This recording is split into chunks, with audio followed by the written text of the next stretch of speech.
Most executives think of learning as something they stopped needing once they made it to the top. But the leaders who stay sharp, the ones still making great calls 10 years into the job, aren't the smarter ones. Their brains are just better trained. The brain physically rewires itself in response to repeated focused attention, not effort alone. Coaching that works with neuroplasticity targets one specific behavior at a time under conditions of high attention and low threat, and repeats it until it becomes structurally embedded. You cannot teach 10 behaviors at once. The brain doesn't rewire in parallel, it rewires in series. Let's take the example of an interrupting executive. Instead of tackling all three at once, the coach picked one, interrupting. And for next 4 to 6 weeks, the entire focus and every check-in was fixed on pause before speaking and let others finish. She used a physical cue and tracked it daily. Once it became close to automatic and she stopped sensing the effort, the coach moved to delegation. Trying to fix all three from week 1 would have meant weak scattered attention to all three, and none would have rewired. Let me tell you one behavior rule. Ask the executive to name one leadership behavior they want to change. Remember, it's not a goal, it's a behavior.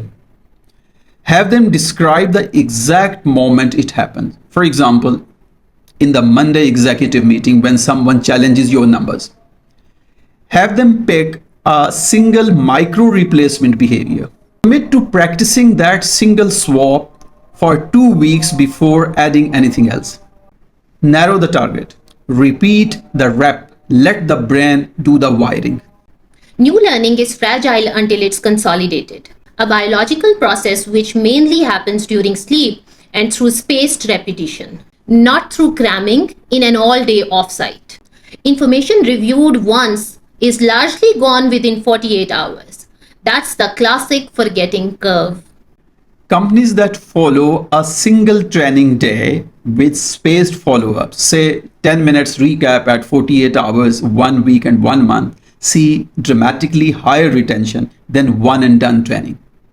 It is consistent with decades of spaced repetition research in cognitive science. Point to how elite performance coaching breaks a broad skill like negotiation into a narrow drill. For instance, practicing silence after making an offer and rehearses it in isolation with a coach, giving real-time correction.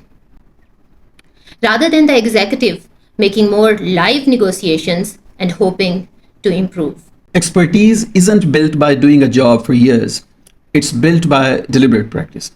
Working at the edge of current ability with immediate feedback on a narrow sub-skills repeatedly. Most executives stop deliberately practicing anything the moment they are promoted. They just perform. Experience is not the same as expertise.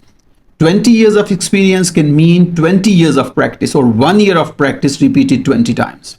Let's talk about feedback loops for behavior change. The brain changes the fastest with feedback that is specific, immediate, and low threat. Feedback that triggers a threat response can actually shut down the learning circuitry it's meant to activate. Feedback doesn't fail because people can't handle the truth. It fails because it arrives too late, too vague, and too threatening for the brain to handle it. Delayed or vague feedback barely registers as a learning signal. Let me share with you the 20 minutes drill. Pick one narrow sub-skill inside a bigger competency. For example, inside public speaking. So opening the first 30 seconds without notes. Rehearse it in isolation, out of context. Say 5 times in a row. Get feedback after every single rep, not at the end. Only move to the next sub-skills once this one is automatic. Contrast 2 common feedback patterns leaders use. One is the annual review, and the second is same day specific private note. The second is far closer to what actually changes behavior because it's immediate and narrow. So here you go. Name the specific situation or say specific moment. Then come to the behavior. Describe only what was observed, not motive.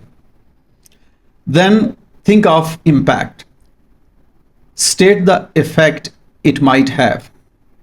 And then the last point is deliver it the same day privately, just in 90 seconds. Let me summarize this quickly. Coach one behavior at a time, turn broad skills into narrow skills, and get feedback on every single rep. Give feedback the same day, specific and private, not vague, not delayed, not public. If you want the full neuro-leadership framework, including the SCARF model, which we discussed earlier, and how status, certainty, and fairness affect learning under pressure, subscribe for the next session at The Legacy with Dr. Beenish and Dr. Habib on decision making and judgment.